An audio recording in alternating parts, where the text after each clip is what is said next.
हाँ तो hello students, my name is Jagdish Saini और अब अपन अपनी लेक्चर सीरीज कंटिन्यू करते हैं।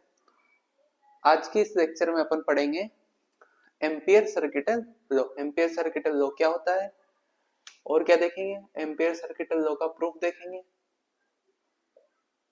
प्रूफ उसके बाद अपन क्या पढ़ेंगे कि किसी स्ट्रेट करंट कैरिंग वायर की वजह से स्ट्रेट करंट कैरिंग वायर की वजह से जो मैग्नेटिक फील्ड होती है उसकी वैल्यू अपन एम्पियर सर्किटल लॉ से निकालेंगे और इसके कुछ क्वेश्चन करेंगे। ठीक है, तो ये आज के लेक्चर का ओवरव्यू है, एम्पियर सर्किटल लॉ, इसका प्रूफ। उसके बाद हम पढ़ेंगे कि किसी इनफाइनाइटली लॉन्ग स्ट्रेट वायर की वजह से जो मैग्नेटिक फील्ड होती है उसका फॉर्मूला क्या होता है। ठीक है, तो अभी तक वैसे अपन ने क्या क्या पढ़ दिया था। तो अपन ने अभी तक पढ़ दिया था कि मैग्नेटिक फील्ड क्या होती है। उसके बाद आपने पढ़ा था बायो सेवर्ट लॉ क्या होता है, बायो सेवर्ट लॉ। फिर बायो सेवर्ट लॉ के एप्लीकेशन से आपने मैग्नेटिक फील्ड निकाली थी कि magnetic field due to straight current carrying wire निकाल दी थी आपने। और क्या था आपके, था कि कोई सर्कुलर करंट कैरिंग लूप है तो सर्कुलर करंट कैरिंग लूप की वजह से जो मैग्नेटिक फील्ड होती है उसकी वैल्यू आपने निकाल दी थी। ठीक है, अब उसके बाद है आपके नेक्स्ट टॉपिक है एम्पियर सर्किटल लॉ। तो है क्या ये, तो ये एक अल्टरनेट मेथड है मैग्नेटिक फील्ड फाइंड करने का। अल्टरनेट मेथड का मतलब जो आपका जो बेसिक मेथड है वो मेथड कौन सा है, बेसिक मेथड है बायो सेवर्ट लॉ। और ये क्या है, इसका अल्टरनेट मेथड है, ये आपके आसान पड़ता है। ये उसी तरह से जैसे आपने जो इलेक्ट्रोस्टैटिक्स में पढ़ा था, इलेक्ट्रोस्टैटिक्स में जो गाउस लॉ था, तो जैसे गाउस लॉ जो काम करता है उसी तरह से आपका ये एम्पियर्स लॉ काम करता है। ठीक है, एम्पियर्स लॉ की मदद से अपन मैग्नेटिक फील्ड की वैल्यू आसानी से कैलकुलेट कर सकते हैं। ठीक है, तो पहली बात तो मैग्नेटिक फील्ड फाइंड करने का मेथड है। अब ये है क्या, उस पर बात करते हैं। तो स्टेटमेंट तो वैसे मैंने लिख दिया था, मैं समझाता हूँ इसका मतलब क्या है। जैसे मान लो ये कोई करंट कैरिंग वायर है इनफाइनाइट लेंथ का, इसमें अपन ने कितना करंट फ्लो करा दिया, आई करंट फ्लो करवा दिया। ठीक है, ये कोई वायर, अब जैसे मान लो हमें इस पॉइंट पे क्या चाहिए, ये कोई पॉइंट पी है, इस पॉइंट पर अपन को मैग्नेटिक फील्ड की वैल्यू चाहिए। आपको पता है किसी वायर में अपन करंट फ्लो करवाते हैं तो अपने आसपास मैग्नेटिक फील्ड क्रिएट करता है। तो इस पॉइंट पे आपको मैग्नेटिक फील्ड चाहिए, तो एम्पियर सर्किटल लॉ क्या बोलता है, तो सबसे पहले आपको क्या करना है, जिस पॉइंट पे मैग्नेटिक फील्ड चाहिए उस पॉइंट से पास होता हुआ एक सर्कुलर लूप बनाना है। क्या बनाना है, सर्कुलर लूप। तो ये जैसे मान लो आर डिस्टेंस पे है तो आर डिस्टेंस का क्या बनेगा, एक सर्कुलर लूप बना दो। ये सर्कुलर लूप बना दिया, फिर इस सर्कुलर लूप की क्या ले लो, एक डायरेक्शन ले लो। मान लो इसकी डायरेक्शन इस तरह से मैंने दे दी, ये इसकी डायरेक्शन है ऐसे एंटी क्लॉकवाइज में। फिर उसके बाद क्या करना है, उसके बाद आपको करना है इस जो लूप है इस लूप के छोटे छोटे टुकड़े करो। तो इसका छोटा सा टुकड़ा दिया डीएल, ये डीएल वेक्टर। फिर इस डीएल वेक्टर का मैग्नेटिक फील्ड के साथ जो लाइन इंटीग्रल है यानी कि B vector dot DL vector, यानी कि कहने का मतलब इस पॉइंट पे आपने क्या किया, टुकड़ा दिया डीएल। इस तरह से इस लूप के डीएल बहुत सारे टुकड़े देने, फिर इन सभी टुकड़ों का मैग्नेटिक फील्ड के साथ डॉट प्रोडक्ट करना है। फिर डॉट प्रोडक्ट करके उनका क्या करना है, इंटीग्रेशन करना है। किसके लिए, पूरे क्लोज्ड पाथ के लिए। तो ये किसकी इक्वल होता है, ये इक्वल होता है mu naught into current enclosed by the loop. ये होता है आपके एम्पियर सर्किटल लॉ। यानी कि यहाँ पे जो मैग्नेटिक फील्ड की वैल्यू आएगी वह इसकी मदद से निकालेंगे। है क्या, सबसे पहले लूप बनाना है, फिर लूप के बाद क्या करना है, B vector dot DL vector का लाइन इंटीग्रेशन करना है इस लूप के अलोंग। तो इसकी जो वैल्यू आएगी वो किसके इक्वल आती है, म्यू नॉट इनटू आई इनक्लोज। आई इनक्लोज का मतलब है जो आपने जो लूप बनाया है ना एम्पियर लूप, ये जो क्लोज्ड लूप बनाया है इस लूप के अंदर जो टोटल करंट है वो आता है यहाँ पे। और म्यू नॉट तो क्या होती है, परमेबिलिटी ऑफ फ्री स्पेस। तो बेसिकली ये होता है, तो मैंने इधर लिख दिया है। पहली बात तो ये कैसा मेथड है, अल्टरनेट मेथड है टू फाइंड मैग्नेटिक फील्ड। इसका जो स्टेटमेंट है वो क्या है, according two ampere circuital law the line integration of, line इसको लाइन इंटीग्रेशन बोलेंगे, the line integration of magnetic field along a closed path के अलोंग करना है, और यहाँ पे क्लोज जो है वो इंपॉर्टेंट है, क्लोज्ड पाथ है ना, क्लोज होना जरूरी। तो along a closed path is mu naught times of total current passing through the surface enclosed by the loop, यानी कि जो लूप है आपका क्लोज्ड लूप, इससे पास होने वाला करंट आएगा। तो इसका जो मैथमेटिकल फॉर्म है, तो मैथमेटिकल फॉर्म क्या होती है, वही इसी को मैथमेटिकल फॉर्म बोलेंगे, यानी कि लाइन इंटीग्रेशन। या इसका मतलब होता है आपका जो लूप है वो क्लोज्ड है, तो B dot DL vector is equal to क्या होता है, mu naught into I enclosed, I enclosed, ये इसका की मैथमेटिकल फॉर्म है। ये है आपके एम्पियर सर्किटल लॉ, ठीक है। अब जैसे मान लो यहाँ पे जो आपका लूप था, इसमें करंट कैरिंग वायर एक ही था। अगर मान लो एक से ज्यादा करंट कैरिंग वायर हो तो उस केस में क्या करेंगे, तो जैसे एक से ज्यादा करंट कैरिंग वायर आपके लूप से पास कर रहे हो, जैसे एग्जांपल, जैसे मैं इधर बनाऊं, इसको मिटा देता हूं साइड में।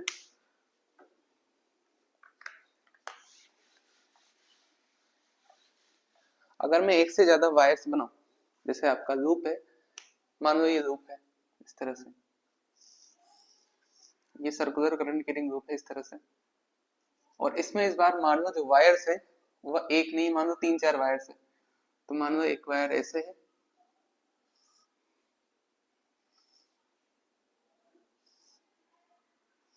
ये इस तरह से, इसमें कितने वायर बना दिए मैंने, 3। अब मान लो इस वाले वायर में करंट I1 फ्लो हो रहा है, इसमें करंट I2 डाउनवर्ड डायरेक्शन में फ्लो रहा है, यानी नीचे की तरफ, और मान लो इसमें ऊपर की तरफ। तो इस लूप में 3 करंट आ रहे हैं, तो यहाँ पे जो आई इनक्लोज्ड है उसकी वैल्यू क्या होगी वो देखो।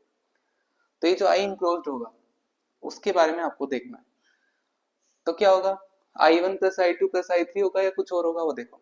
अच्छा, यहाँ I1 तो ऊपर की तरफ है, I2 नीचे की तरफ है, I3 ऊपर की तरफ है। तो इसको अपन कैसे देखते हैं, तो इसके लिए अपन क्या करते हैं, लूप की डायरेक्शन को देखते हैं, लूप की डायरेक्शन को। तो यहाँ पे अपन ये जो लूप है इसके डायरेक्शन अपन खुद की मर्जी से मान सकते हैं, आप एंटी क्लॉकवाइज भी मान सकते हो और क्लॉकवाइज भी मान सकते हो। मैंने यहाँ पे एंटी क्लॉकवाइज लिया है। अच्छा, इसको अगर आपको समझने में दिक्कत हो रही है तो मैं इसको दूसरे तरीके से बना देता हूँ। अगर इस लूप को आप ऊपर से देखोगे, इस लूप को ऊपर से देखोगे, ये करंट कैरिंग लूप इस प्लेन में ऐसे ऐसे कुछ है, यानी कि मैं अगर आपको लूप बनाऊं, तो ये लूप जो है मान लो एक सर्कुलर करंट कैरिंग लूप है, तो ये इस तरह से है, ठीक है। इसको आप ऊपर से देखोगे, यहां से देखोगे तो कैसा दिखेगा वो मैं बना रहा हूं, इस तरह से आपको ये लूप दिखेगा, ठीक है। और इसमें करंट जो है I1 करंट आपको बाहर आता हुआ दिखेगा, तो I1 आपको ऐसा दिखेगा, I2 अंदर जाता हुआ दिखेगा, इसको मैं क्रॉस से बना देता हूँ, और I3 बाहर आता हुआ दिखेगा। तो यहाँ पे सबसे पहले तो आप लूप की डायरेक्शन देते हो, तो लूप की डायरेक्शन आप क्लॉकवाइज भी दे सकते हो, एंटी क्लॉकवाइज भी दे सकते हो। मैं एंटी क्लॉकवाइज दे देता हूँ। ये जो लूप है इसकी डायरेक्शन मैंने कैसे दे दी, एंटी क्लॉकवाइज। फिर क्या करना है, आपकी जो राइट हैंड है, इस राइट हैंड की जो फिंगर्स है उनको इस लूप की डायरेक्शन में कर्ल करना है। तो लूप कैसे है, इस डायरेक्शन में कर्ल करी, तो जो थंब है किधर आ रहा है, बाहर की तरफ। तो थंब जो बाहर की तरफ, यानी कि आपकी थंब की डायरेक्शन में जो करंट होगा उस करंट को तो आपको पॉजिटिव लेना है, और जो इसके अपोजिट करंट है उसको नेगेटिव लेना है। कहने का मतलब, ये देखो इसमें करंट कैसे है, लूप की डायरेक्शन कैसे है, एंटी क्लॉकवाइज, तो फिंगर्स को एंटी क्लॉकवाइज ऐसे कर्ल करो, थंब बाहर की तरफ आ रहा है, यानी कि बाहर की तरफ जो करंट है, यानी कि I1 और I3, ये आपको क्या देने हैं, पॉजिटिव देने हैं, और इसके जस्ट अपोजिट यानी कि ये I2 जो है इसको नेगेटिव देना है। तो इस केस के लिए जो इनक्लोज्ड करंट होगा वह कितना होगा, तो यहाँ पे जो I इनक्लोज्ड होगा इस वाले केस के लिए वो कितना होगा, I1 प्लस I2 माइनस में देना है आपको, रीजन मैंने बता दिया, प्लस I3। तो इस तरह से अगर एक से ज्यादा वायर्स हो तो आपको इस तरह से देखना है, ठीक है। तो आप ये लिख लो, इसका स्टेटमेंट लिख दो और ये लिख दो।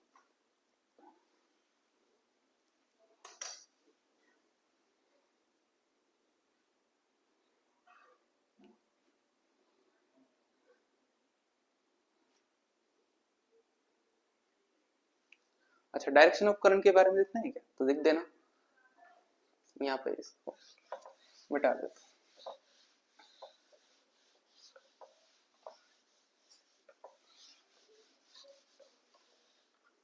देखो डायरेक्शन ऑफ करंट के बारे में लिख दो। जो डायरेक्शन ऑफ करंट है, direction of current, direction sorry, current तो इसके कॉन्टिन्यू है, साइन की बात कर रहे हैं यहाँ पे, साइन ऑफ करंट ना। तो साइन ऑफ करंट कैसे देना है, तो क्या करना है, सबसे पहले कर्व द फिंगर्स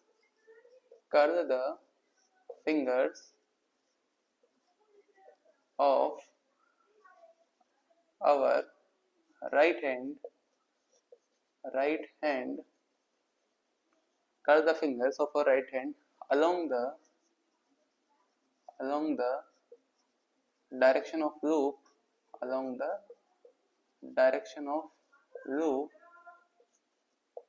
फिर उसके बाद जो आपका थंब है, then the thumb points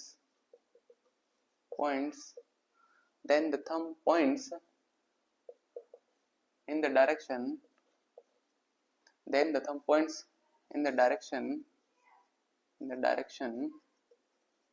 of positive current, यानी कि जिस डायरेक्शन में आपका थंब पॉइंट करे उस डायरेक्शन में जो करंट है उसको कैसे देना है, पॉजिटिव देना है, और अगर करंट इसके जस्ट अपोजिट है तो नेगेटिव देना है। इसको भी लिख देना।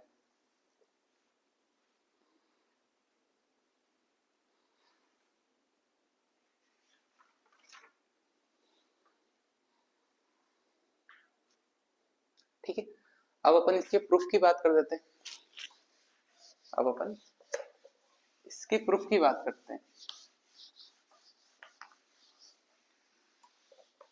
तो अब डालो proof of amperes circuital law. अब टॉपिक डालो आप, इसका प्रूफ, क्या प्रूफ करना है, एम्पियर सर्किटल लॉ। क्या है एम्पियर सर्किटल लॉ, कि क्लोज्ड लूप के लिए जो line integration of B dot DL है वो कितना होता है, mu naught into I enclosed, इसको आपको क्या करना है, प्रूफ करना है। तो इसके लिए अपन यूज करते हैं, जैसे मान लो स्ट्रेट करंट कैरिंग वायर है इनफाइनाइट लेंथ का, तो मैं यहाँ पे इनफाइनाइट लेंथ का एक स्ट्रेट करंट कैरिंग वायर बनाता हूँ।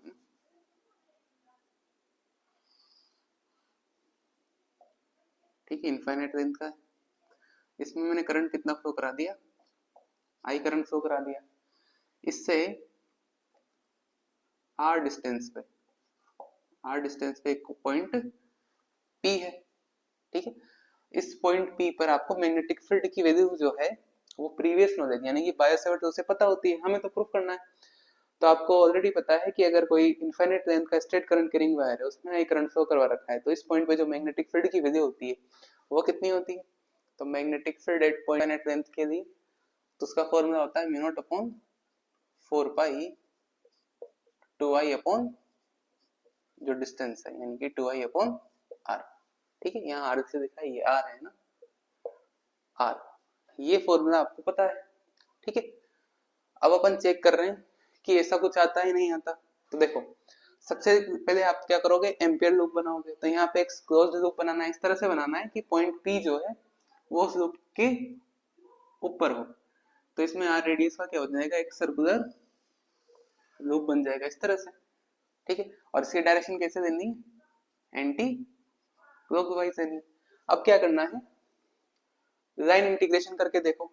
तो लाइन इंटीग्रेशन के लिए अपन क्या करेंगे, यहाँ पे एक छोटा सा लेंथ एलिमेंट लेते हैं डीएल। ठीक है, ये डीएल वेक्टर। अब इस पॉइंट पे मैग्नेटिक फील्ड जो है उसकी डायरेक्शन चेक करो कैसे होती है। तो इसकी डायरेक्शन होती है कैसे, अगर ये पॉइंट यहाँ पे है तो राइट हैंड थंब रूल से निकालते हैं। क्या करेंगे, आपके वायर को इस तरह से पकड़ना है कि आपका जो थंब है वो करंट की डायरेक्शन में हो। तो जिस पॉइंट पे मैग्नेटिक फील्ड चाहिए वहां पे फिंगर्स को कर्ल करो, तो अंदर की तरफ। तो यहाँ पे मैग्नेटिक फील्ड कैसे आ रही है, अंदर की तरफ, तो इसको मैं ऐसे बना देता हूँ, अंदर की तरफ बी वेक्टर। ठीक है, ऐसे समझ में नहीं आ रहा हो तो इस वायर को अगर आप ऊपर से देखोगे तो कैसा दिखेगा? ऊपर से आपको ऐसे दिखेगा कि एक वायर है, बाहर की तरफ आ रहा है, इसको तो ये तो है आपके वायर जिसमें आई करंट फ्लो कर रहा है, और एम्पियर लूप आपको ऐसा कुछ दिखेगा रेडियस का, या रेडियस का एम्पियर लूप है। ठीक है, ये एग्जैक्ट सेंटर पे नहीं है, यहाँ पे ये आई करंट बाहर आ रहा है, ये वाला पॉइंट आपका P है। ठीक है, और ये डिस्टेंस कितनी है? R है। और करंट कैसे दिखेगा आपको? बाहर की तरफ आता हुआ, ये कब है? जब ऊपर से देखोगे। तो यहाँ से आपको डायरेक्शन आसानी से देख सकते हो, ये आपने लूप की डायरेक्शन ऐसे दे रखी है। इस पॉइंट पे जो डीएल वेक्टर होगा वो कैसे होगा? इस डायरेक्शन में होगा, डीएल वेक्टर टेंजेंट की डायरेक्शन में। उसके बाद यहाँ पे मैग्नेटिक फील्ड चेक करनी है, तो वही राइट हैंड था, रूल देखो, करंट कैसे है? बाहर की तरफ। इस पॉइंट पे मैग्नेटिक फील्ड चाहिए तो कैसे होगी? ऊपर की तरफ। तो यहाँ पे मैग्नेटिक फील्ड भी कैसे होगी? ऐसे। इस पॉइंट पे देखो, इस पॉइंट पे डीएल वेक्टर कैसे होगा? ये डीएल वेक्टर ऐसे है, और इस पॉइंट पे मैग्नेटिक फील्ड देखो कैसे होगी? यहाँ पे ऐसे। तो यहाँ पे भी मैग्नेटिक फील्ड क्या है? डीएल वेक्टर कह दोगे।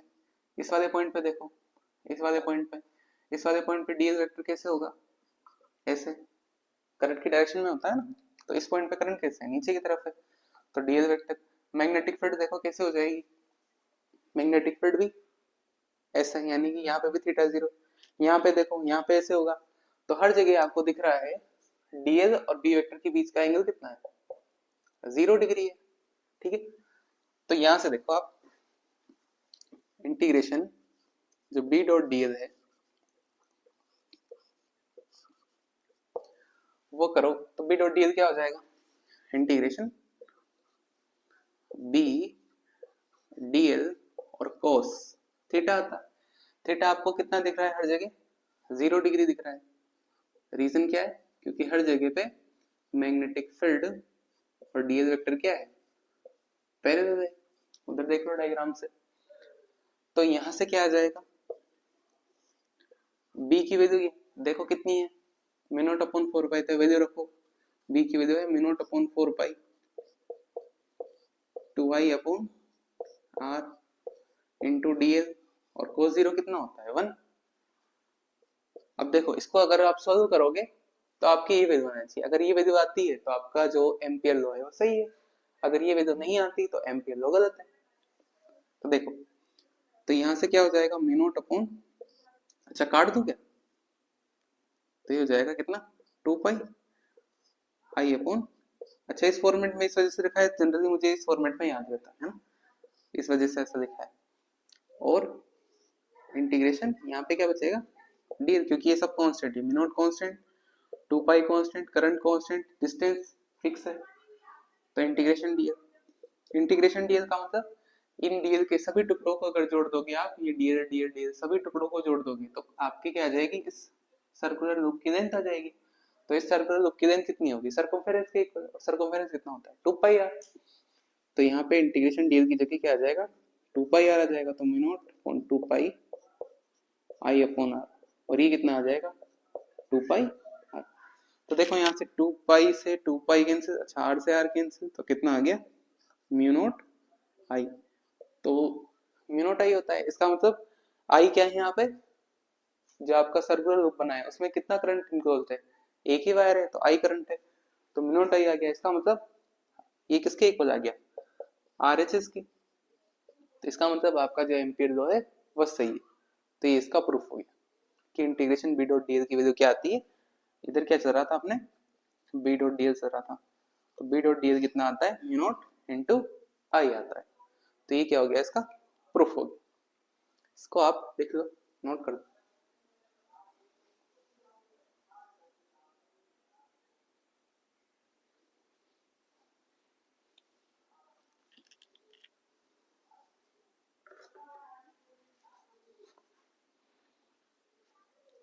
ठीक है, कर दिया। अब आपके नेक्स्ट टॉपिक है magnetic field due to straight current carrying wire.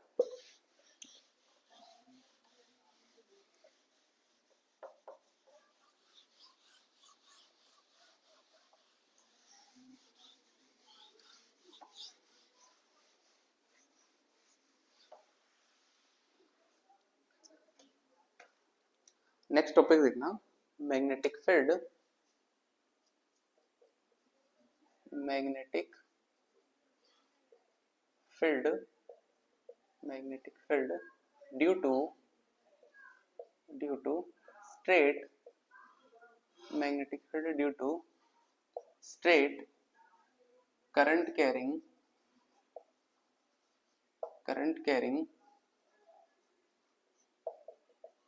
magnetic field due to straight current carrying wire, और कैसा है इनफाइनाइट, तो magnetic field due to straight current carrying wire of infinite length,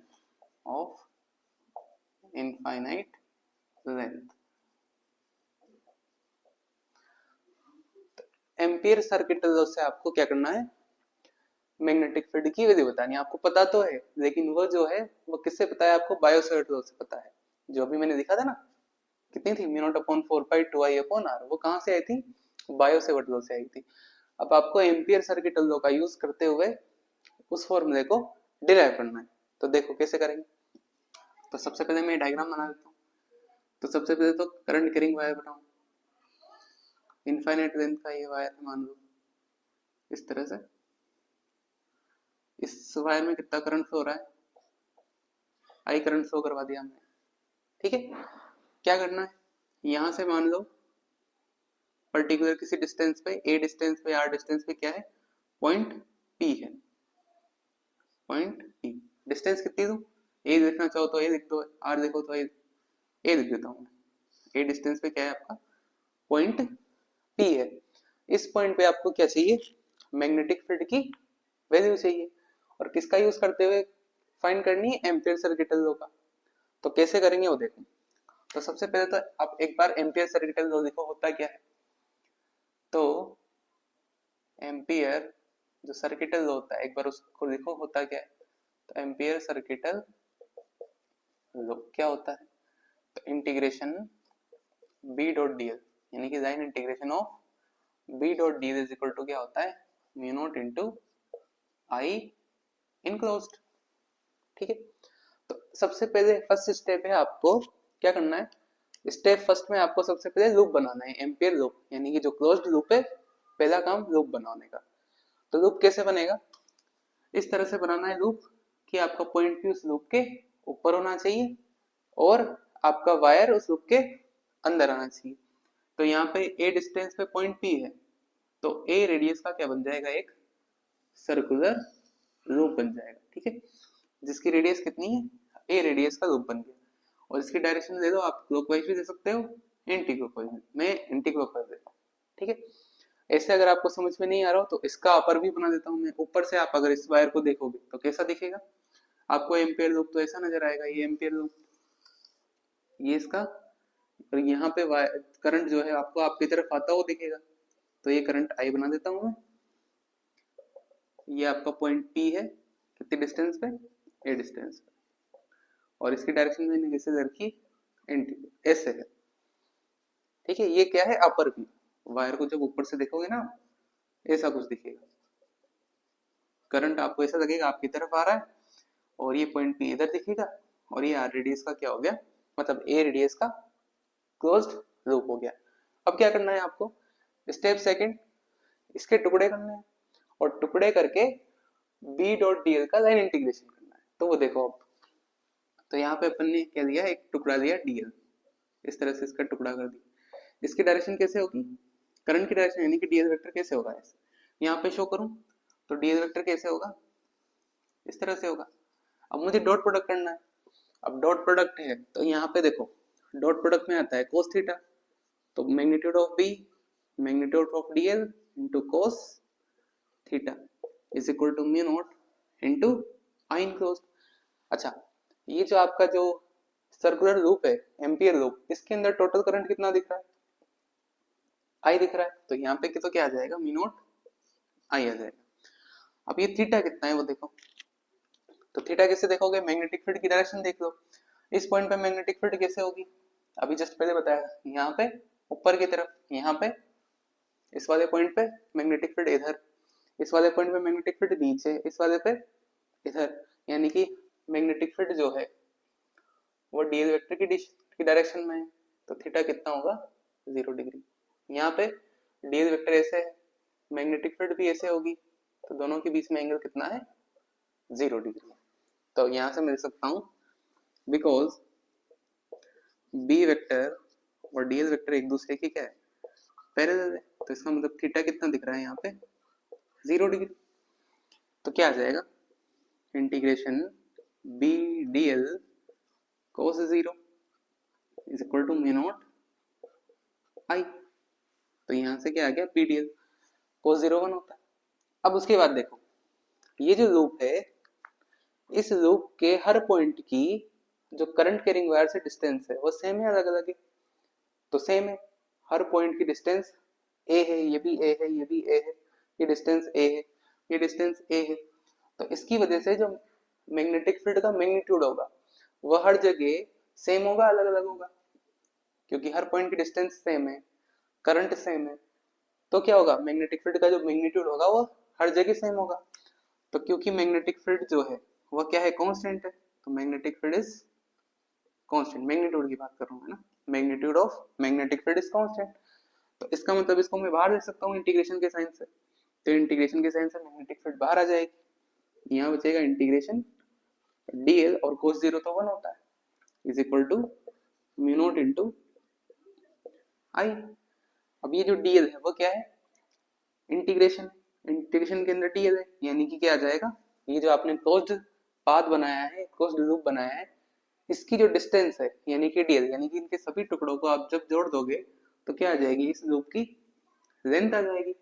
तो इस लूप की जो length होती है वह कितनी है, अगर इस लूप की रेडियस में ए बोल रहा हूं तो कितनी आ जाएगी 2 पाई ए। तो यहाँ से b इंटू ए कितना हो जाएगा 2 pi A is equal to mu naught भाई, रीजन लिख देना इधर, because integration DL is equal to कितना है सर्कमफेरेंस ऑफ लूप, जो कि कितना होता है 2 पाई ए होता है। तो यहाँ से मैग्नेटिक फील्ड का मैग्नीट्यूड आ गया, देखो कितना आ गया mu naught I upon 2 pi ए। तो एक बार चेक करो यही आया था क्या? अच्छा इसको मैंने अलग तरीके से लिख रखा होगा, यहाँ पे 4 लिख रखा होगा, तो उसको ऐसे देख लो 2/2 से मल्टीप्लाई करोगे तो क्या आ जाएगा b इज इक्वल टू 2 तो कितना हो जाएगा 4, तो म्यू नॉट अपॉन 4 पाई और 2 आई अपॉन, तो इस ऐसे कुछ लिखा रखा होगा मैंने, तो म्यू नॉट अपॉन 4 पाई 2 आई अपॉन ए। तो ये मैंने आपको तरीका भी बता दिया है कि एम्पेयर सर्किट लॉ कैसे अप्लाई करना है, इस तरह से अप्लाई करना है। स्टेप फर्स्ट, सबसे पहले बनाना है एम्पियर का लूप, फिर उसके टुकड़े करना है, फिर मैग्नेटिक फील्ड और डीएल वेक्टर के बीच में कितना एंगल है वो देखना है, उसके बाद तो ये प्रोसेस है, इस तरह से आप कर सकते हैं। तो आप इसे पॉज करके नोट कर लो।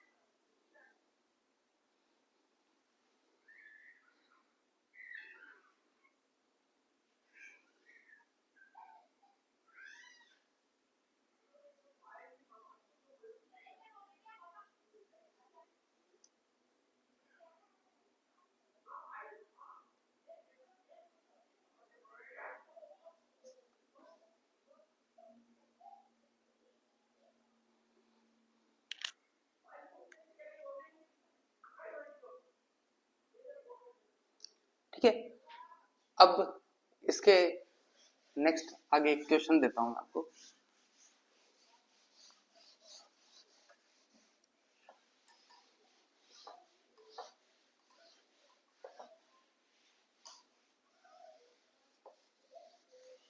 नेक्स्ट एक क्वेश्चन है वो लिखना,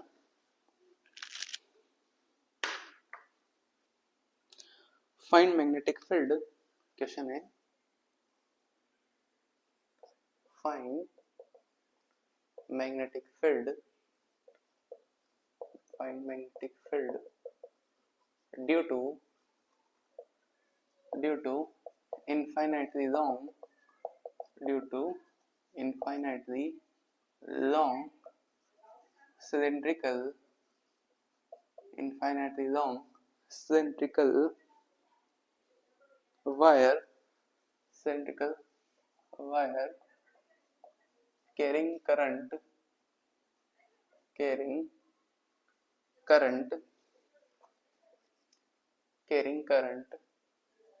capital I on its surface on its surface on its मतलब सरफेस पे ये करंट कहने का मतलब होलो सिलेंडर है, यानी कहने का मतलब क्या है, होलो.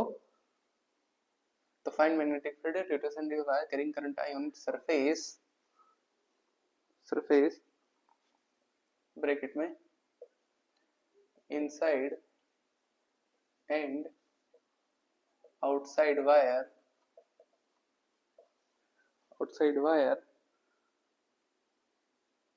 और आपका जो सिलेंडर है वो कैसा है, होलो है, होलो सिलेंडर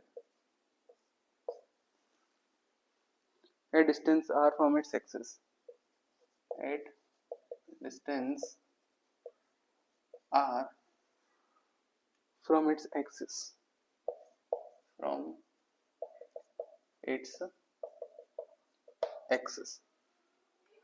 तो ये है find magnetic field due to infinitely long cylindrical wire carrying current I on its surface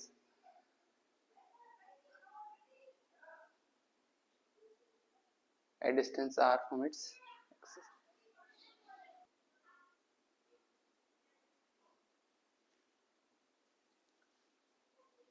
तो किया आपने ट्राई, तो देखो है क्या, होलो सिलेंडर है और होलो सिलेंडर में क्या है, करंट फ्लो हो रहा है. तो कहने का मतलब क्या है, होलो सिलेंडर में वायर में बना देता हूँ, इस तरह से कुछ होगा.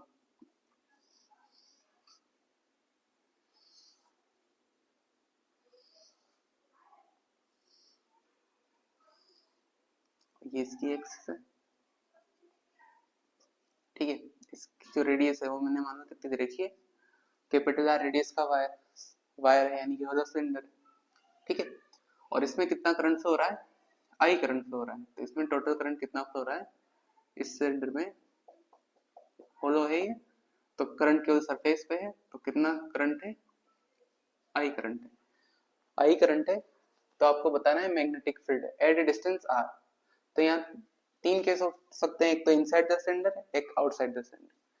तो केस फर्स्ट बात करते हैं अपन, अगर जो आर है वो क्या हो, लेस देन आर हो, यानी कि magnetic field inside the cylinder. देखें इनसाइड द सिलेंडर, तो इनसाइड द सिलेंडर की बात करें तो जैसे मान लो इनसाइड कोई पॉइंट पी है, ये मान लो इसमें वाला डिस्टेंस भी पॉइंट पी है, यहाँ पे मैग्नेटिक फील्ड चाहिए. तो इसके लिए अपन क्या करेंगे, सबसे पहले तो एम्पियर लूप बनाएंगे. ये एम्पियर लूप बना दिया, इसकी डायरेक्शन एंटी क्लॉकवाइज दे दी.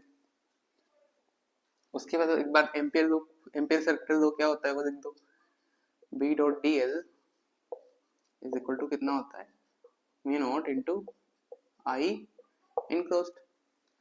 अब आप ये चेक करो, उससे पहले देख लो जो इनक्लोज्ड करंट है, यानी कि आपका जो लूप है उसमें करंट कितना है, तो कितना करंट दिख रहा है, जो भी करंट है वो कहाँ पे है, सरफेस पे. होलो सिलेंडर है मतलब अंदर से खोखला है, तो अंदर तो कोई करंट है ही नहीं, जो भी करंट है वो सरफेस पे है, तो अंदर करंट है नहीं, यानी कि जीरो करंट है. तो जीरो करंट है, इस वजह से इधर वाला पार्ट क्या आ गया, जीरो.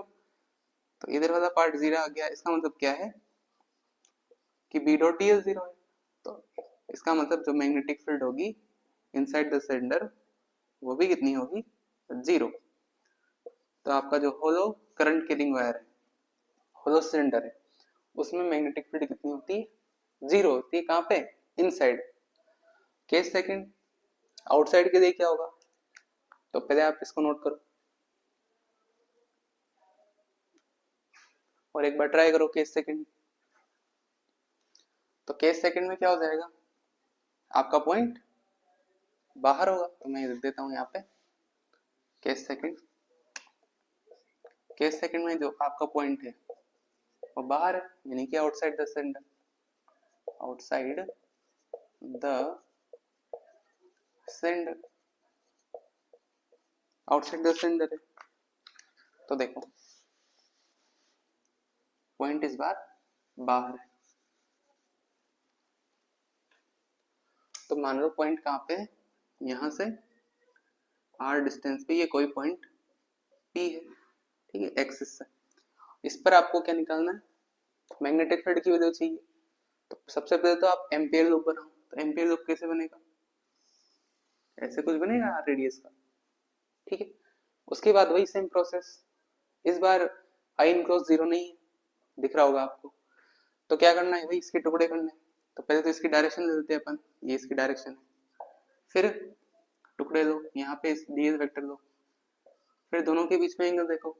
अब ये क्योंकि एक स्ट्रेट करंट कैरिंग वायर है, तो इस पॉइंट पे जो मैग्नेटिक फील्ड होगी वो कैसे होगी, वायर की वजह से अंदर की तरफ ही होगी। तो यहाँ पे भी थीटा क्या होगा, 0 डिग्री होगा। तो लिख देता हूँ मैं डायरेक्ट, मैग्नेटिक फील्ड क्या होगी, पैरेलल होगी डीएल के, तो यहाँ पे थीटा 0 होगा इनके बीच का। तो क्या आ जाएगा, बी डीएल cos 0। और इनक्लोज करंट कितना है, इस लूप में कितना करंट है भाई, करंट यहाँ से यहाँ तक के बीच में आपका जो लूप है वो इस पूरे वायर को, होलो सिलेंडर को क्या कर रहा है, कवर कर रहा है। तो इसमें करंट कितना होगा, आई हो जाएगा। तो म्यू नॉट इनटू आई, मैग्नेटिक फील्ड का मैग्नीट्यूड वही कांस्टेंट है बाहर, ये क्लोज आएगा यहाँ पे, डीएल cos 0 1 होता है, म्यू नॉट इनटू डीएल का इंटीग्रेशन करोगे तो सर्कमफेरेंस आ जाएगा, तो 2 पाई आर। मैग्नेटिक फील्ड कितनी आ गई, mu naught I upon 2 pi r. इस तरह से ग्राफ पूछ रहे, ग्राफ कैसा बनेगा, मैग्नेटिक फील्ड और डिस्टेंस के बीच का। तो मैग्नेटिक फील्ड मान लो ये क्या है, ये रेडी कैपिटल आर के इक्वल। तो देखो ये 0 है, तो इनसाइड द सिलेंडर तो कितनी है मैग्नेटिक फील्ड, 0। तो यहाँ से यहाँ तक तो 0। फिर उसके बाद बाहर कितनी है, mu naught I upon 2 pi r, यानी कि किसके प्रोपोर्शनल है, 1 अपॉन आर के, या ऐसे बोल दूं इनवर्सली प्रोपोर्शनल है किसके, आर के। तो यहाँ पे इनवर्सली प्रोपोर्शनल का ग्राफ कैसा आएगा, यहाँ से स्टार्ट होगा, मैक्सिमम कहाँ पे होगी, सरफेस पे, और यहाँ से डिक्रीज करेगी कैसे, 1 बाय आर की तरह, यानी कि b इज प्रोपोर्शनल टू। तो ये ग्राफ है इसका।